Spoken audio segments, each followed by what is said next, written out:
Hello everyone, welcome back to my another daily vlog. আর আমরা তো এই শীতের রাতে এখন ঠান্ডার মধ্যে পিকনিক অ্যারেঞ্জ করছি। আশা করছি যে যেখান থেকে দেখছেন সবাই ভালো আছেন, সুস্থ আছেন। আজকে আবারও একটা নতুন ভ্লগ নিয়ে চলে আসলাম আপনাদের সাথে। আশা করছি আপনাদের সবার ভালো লাগবে। আমি জয়া, চলে এলাম আরও একটা ডেইলি ভ্লগ নিয়ে। আজকে সারাদিন কর্মব্যস্ত দিন শেষে ফাইনালি আমার ডিনার করার সুযোগ হলো। আর তা যদি হয় এত মজাদার ডিনার, তাহলে তো কোনো কথাই নেই। আমি অনেক দিন ধরেই চিকেন খিচুড়ি খেতে চাচ্ছিলাম। আমার কাছে চিকেন খিচুড়ি অনেক বেশি ভালো লাগে। তো আজকে আমি ভাবলাম এই রাতের বেলা বাসার সবার জন্য ছোটখাটো একটা পিকনিক অ্যারেঞ্জ করে ফেলি। আর ঠান্ডাটাও তো বেশ পড়েছে। তো কথা বলতে বলতে আমি রান্না শুরু করে দিয়েছি। তো আজকে এই মিনি পিকনিকের মেনুতে থাকবে গরম গরম চিকেন খিচুড়ি, সাথে আলু ভাজা, আর সাথে থাকবে গরম গরম বেগুন ভাজা। তো আমি এখন চিকেন খিচুড়িটা রান্নার জন্য কড়াইতে নিয়ে নিয়েছি সরিষার তেল। তেলটা গরম হয়ে যাওয়ার পর দিয়ে দিয়েছি গোটা জিরে, শুকনা মরিচ, তেজপাতা, গোটা গরম মশলা সবকিছু দিয়ে দিয়েছি কেটে রাখা পেঁয়াজ আর কয়েকটা চেরা কাঁচামরিচ। সবকিছু দিয়ে ভালো করে নাড়াচ্ছি। আই হোপ আপনাদের ভিডিওটি ভালো লাগবে। ভালো লাগলে লাইক, কমেন্ট, শেয়ার করতে ভুলবেন না।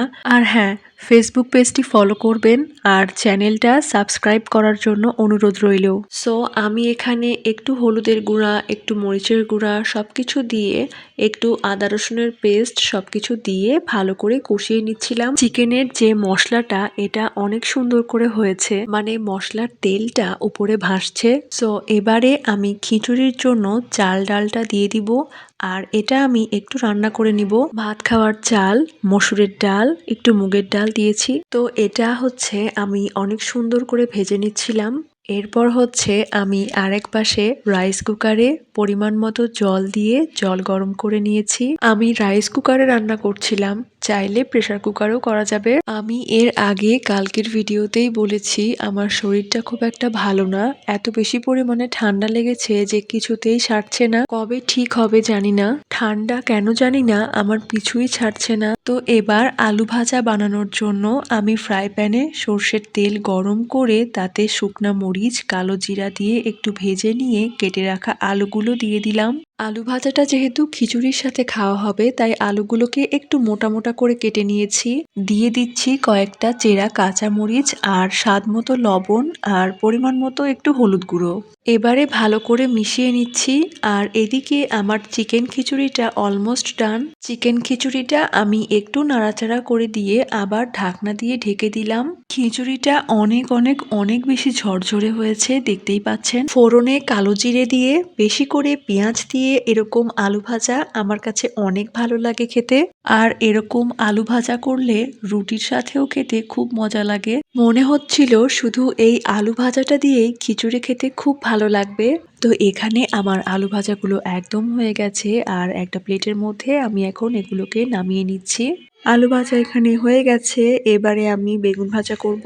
তো তার জন্যে আমি বেগুনগুলোকে একটু গোল গোল চাক করে কেটে নিয়ে হলুদ, লবণ, মরিচের গুঁড়া, চিনি, একটু ময়দা সবকিছু দিয়ে ভালো করে মাখিয়ে কিছুক্ষণ রেখে দিয়েছিলাম। এভাবে মাখিয়ে রাখলে না এতে করে বেগুনের মধ্যে লবণ, ঝাল ভালো করে ঢোকে, খেতেও অনেক টেস্ট হয়। আর বেগুনটা ভাজতেও তেল অনেক কম লাগে। আর বেগুন ভাজাগুলো অনেক সফট হয়। আজ রাতের বেলা পিকনিকটা মনে হচ্ছে জমে যাবে গরম গরম চিকেন খিচুড়ির সাথে। লেটস সি কেমন হবে। তো আমার মতো কার কার খিচুড়ির সাথে বেগুন ভাজা অনেক ভালো লাগে একটু জানাবেন। সো রান্না বান্না করে আমরা দেরি না করে সবাই একসাথে খেতে বসে পড়েছি। আর এই চিকেন খিচুড়িটা বিশ্বাস করবেন না এত মজা ছিল। আমি আবার একটু বেশিই খেয়ে ফেলেছি। মানে বেগুন ভাজা দিয়ে চিকেন খিচুড়ি এত মজা লাগছিল যে কি আর বলবো আপনাদের। তো আশা করছি আজকের ভ্লগটা আপনাদের ভালোই লাগবে। কেমন লাগলো অবশ্যই কমেন্ট করে জানাবেন। তো নেক্সটে আবারও নতুন কোনো ভ্লগ নিয়ে চলে আসবো। সবাই সেই পর্যন্ত ভালো থাকবেন, সুস্থ থাকবেন। টাটা।